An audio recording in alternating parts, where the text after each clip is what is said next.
Alors bonjour à tous les amis, j'espère que vous allez bien. D'où que vous soyez dans le monde, bien sûr. C'est Alfred encore. Et aujourd'hui, je vais vous entretenir sur un sujet qui est crucial, qui pour moi doit être appris à tous les élèves dès qu'ils sont en âge de compter, dès qu'ils peuvent déjà compter, lire, écrire. C'est savoir comment apprendre à apprendre. Plus précisément, comment développer l'autodidaxie, c'est-à-dire comment devenir un autodidacte, apprendre de façon autonome, pouvoir créer ses propres méthodes. Pouvoir développer une autonomie dans son apprentissage personnel et ne plus être un étudiant lambda qui dépend des conseils d'un professeur. Donc, pour revenir à mon sujet, qui est de comment apprendre à apprendre, je vais vous parler de la méthode Feynman. La méthode Feynman développée par le professeur Richard Feynman, professeur de physique, mécanique quantique, si je ne me trompe pas. Extrêmement brillant. Extrêmement brillant pour la petite histoire de M. Feynman, c'est qu'en fait, il avait compris que ses élèves à lui, vu qu'il expliquait quelque chose qui est extrêmement compliqué, il expliquait à des personnes qui, eux, ne comprenaient vraiment pas ne comprenaient vraiment pas ses enseignements. Et donc, il s'est posé la question, comment le simplifier le maximum possible pour que ces personnes-là, ces élèves-là, qui ne comprennent rien à mon sujet, commencent à s'intéresser à mon sujet et commencent réellement à le comprendre pour qu'il leur soit utile tout simplement dans leur vie au quotidien. Je rappelle vraiment qu'on parle de quelqu'un qui est vraiment extrêmement brillant. Extrêmement brillant. Donc, pour rentrer dans le vif du sujet, pour parler de la méthode Feynman, je vais vous parler d'une chose, c'est pourquoi vous devez développer une autonomie dans votre apprentissage au quotidien. Pourquoi vous devez être une personne autodidacte, quand bien même vous êtes encore étudiant aujourd'hui comme moi. Vous devez absolument être autodidacte. Pourquoi? Parce que vous devez développer la capacité d'aller chercher des informations vous-même. Vous devez développer la capacité de pouvoir apprendre par vous-même. Surtout si vous êtes entrepreneur. Surtout si vous êtes à votre compte. Vous devez développer cette capacité-là d'aller chercher des informations sur les sites web annexes, chez les autres. Bref, d'apprendre d'une autre façon que par la méthode classique qui est de recevoir les informations du professeur et ensuite se nourrir de ces informations-là pour ensuite créer notre façon de penser, créer une base de données établie sur ce que le professeur nous a donné. Parce que dites-vous que si le professeur se plante, vous vous êtes planté.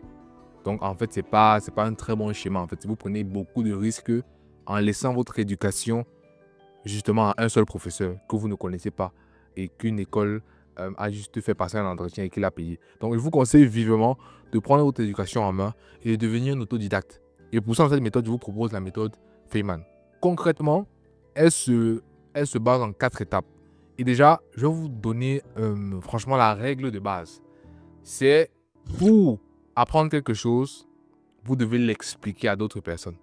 Vous devez l'apprendre à d'autres personnes. Je me répète, pour apprendre quelque chose, vous devez l'apprendre à d'autres personnes. Ce ne serait-ce que lorsque d'autres personnes l'ont appris, c'est-à-dire que d'autres personnes peuvent aussi l'apprendre à d'autres personnes, que vous l'aurez intériorisé, que vous l'aurez appris. Ce n'est que comme ça. Et on apprend en agissant. On n'apprend pas en montrant, en regardant. Non. On n'apprend pas en lisant. Non. Vous savez, il y a une courbe qui dit on lit 10% de ce qu'on lit, on retient, un truc du genre. Donc, bref, c'est quand on pratique qu'on apprend le plus. C'est dans la pratique qu'on apprend le plus. Et vous devez retenir une deuxième chose, c'est que vous devez simplifier votre compréhension, c'est-à-dire l'apprentissage ou en tout cas l'explication de ce que vous voulez apprendre le maximum possible. C'est-à-dire que quoi? C'est-à-dire, vous devez prendre quelque chose qui est extrêmement compliqué et le rendre en quelque chose qui est extrêmement simple de façon à ce que tout le monde puisse comprendre. Et vous devez le faire en vos propres mots. Beaucoup plus important encore. Pourquoi vous devez le faire en vos propres mots? Parce que lorsque vous le faites en vos propres mots, ce n'est qu'à ce moment-là que vous commencez réellement à comprendre. Un peu. Vraiment un peu. C'est-à-dire, lorsque vous prenez une décision A et que vous la transformez en décision A', c'est-à-dire, vous la reformulez en vos propres termes, là, vous commencez un peu à apprendre. Si vous prenez une décision A et que vous retenez la décision A intactement comme elle est, mot par mot jusqu'au point, vous n'avez rien appris, vous n'avez rien intériorisé. Vous savez juste, c'est du copier-coller, du copy and paste. Donc, en fait, il n'y a aucun avantage à faire ça. Et je vais même aller plus loin. Mémoriser, c'est dangereux pour la mémoire. Parce que quand vous mémorisez, quand vous voulez mémoriser quelque chose de façon intacte. Ce qui se passe, c'est que dans votre cerveau, vu que votre cerveau n'est pas obligé à reformuler, si vous oubliez une seule virgule, en fait, vous allez tout oublier. Et vous aurez perdu un temps énormissime à retenir des choses qui ne vous serviront peut-être à rien. Alors que vous pourrez le reformuler. En fait, quand vous reformulez, vous ne retenez pas peut-être les mots intactement comme ils le sont, mais vous comprenez globalement ce que ça veut dire.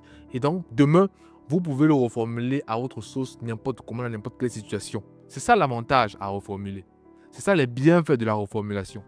Donc, reformuler le maximum de fois possible, parce que ça vous permet d'accéder, d'augmenter votre niveau de compréhension. Plus, mieux vous arrivez à mieux le formuler, à simplifier ce que vous avez compris en quelque chose de simple. Voilà, de prendre un langage soutenu, une phrase soutenue à le rendre un langage familier que tout le monde peut comprendre.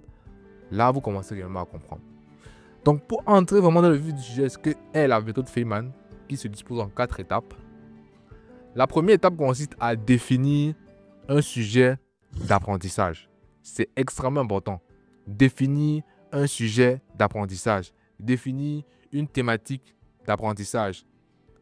Définir ce sur quoi on veut apprendre, tout simplement. Ça peut être, vous voulez apprendre à faire des multiplications, par exemple, à faire des additions, des divisions, des soustractions. Donc, disons par exemple que vous voulez apprendre à faire des additions. Vous allez prendre une feuille, un support, un Google Doc, écrit « Je veux apprendre, I want to learn addition », par exemple. Donc, vous voulez apprendre à faire des additions simples. Donc, la deuxième étape consiste à faire l'état des lieux de vos connaissances. J'appelle quoi état des lieux de vos connaissances? C'est-à-dire, vous allez vous dire, ok, j'ai envie d'apprendre ça. Qu'est-ce que je connais de ce sujet en question? Du sujet en question que je vais apprendre déjà. Vous allez essayer de le formuler et de l'écrire sur le support en question. Ok, je connais ça, sur ça. Je connais ça aussi. Je connais aussi ça. Je connais qu'on fait l'addition comme ça. Je connais que dans telle situation, on fait ça. Bref, vous avez compris. Donc, vous faites l'état des lieux, c'est-à-dire, vous dites ce que vous connaissez du sujet en question. La troisième étape consiste, elle, à rectifier la deuxième étape. Dans quel sens? C'est-à-dire, ça consiste à éclaircir les zones d'ombre. C'est comme ça que j'appelle la troisième étape. Alors, la troisième étape, concrètement, ça demande d'aller dans la deuxième étape, dans tout ce que vous connaissez déjà, et de se dire, qu'est-ce qui est mal formulé, ou qu'est-ce qui n'a pas été bien compris, ou qu'est-ce que tu as émis de dire qui est important. Et donc, c'est là que tu réajustes, et donc que tu réajustes ce que tu as oublié, que tu reformules ce que tu as mal formulé, que tu refais tu refais bien tout ce que tu as mal fait dans la deuxième étape. Tu réajustes de façon complète, c'est-à-dire tu reprends ce que tu as écrit et tu rends toutes les zones d'ombre, tout ce qui est un peu faux, en tout ce qui est en un texte totalement vrai, tout simplement. Donc c'est ça qu'on consiste la deuxième étape, c'est-à-dire à transformer ce qu'on a écrit où il y avait un peu des incohérences en quelque chose de totalement cohérent pour améliorer notre compréhension du sujet. La quatrième étape consiste à expliquer ce que vous avez compris à une personne annexe de la façon la plus simple possible. Je précise bien, de la façon la plus simple possible. Vous prenez 7 ou 8 personnes dans votre environnement, vous leur proposez ce que vous êtes en train de faire et pendant que vous êtes en train de, en tout cas, dès que vous les avez proposés, s'ils acceptent, vous leur expliquez, vous leur demandez est-ce qu'ils ont compris, est-ce qu'eux aussi peuvent expliquer à d'autres personnes. Et ensuite, vous demandez à savoir si est-ce que ces autres personnes l'ont compris. Bref, c'est une chaîne comme ça que vous organisez pour savoir si vraiment vous avez vraiment compris. Très souvent, quand vous expliquez quelque chose à quelqu'un a compris, il peut facilement vous le réexpliquer à son tour. Voilà. Donc, c'est-à-dire, par exemple, vous pouvez donner un exercice d'addition à quelqu'un à qui vous avez expliqué l'addition. Et non seulement il va résoudre le problème d'addition, mais ensuite, il va vous expliquer comment il est arrivé à tel résultat qui est vrai.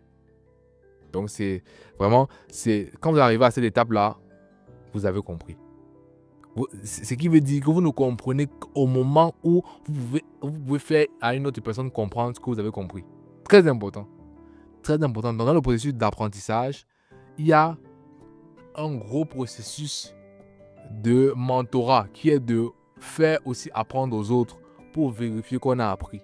C'est ça qui est bien dans l'apprentissage. Donc, si j'avais une 5e étape à rajouter, c'est de toujours recommencer. Recommencer le maximum de fois possible, utiliser la méthode Feynman quand lorsque vous apprenez. Parce qu'en anglais, vous savez, dans le jargon saxon, on dit remember is mother of learning. Remember is mother of learning. Remember is mother of learning. Je répète, remember is mother of learning. Selon vous, ça veut dire quoi? Ça veut tout simplement dire que la meilleure façon d'apprendre, c'est de répéter le maximum de fois possible. Le maximum de fois possible. Le maximum de fois possible. C'est pour ça que c'est la mère de l'apprentissage. La répétition. J'espère que vous avez passé un bon moment. C'était Alfred. Utilisez au maximum la méthode Feynman lors de vos apprentissages au quotidien. J'espère que ça va vous apporter le maximum de plaisir intellectuel possible. J'espère que vous allez vraiment vous épanouir en utilisant cette méthode-là. Passez une bonne soirée. Découvrez dans le monde. Et ciao.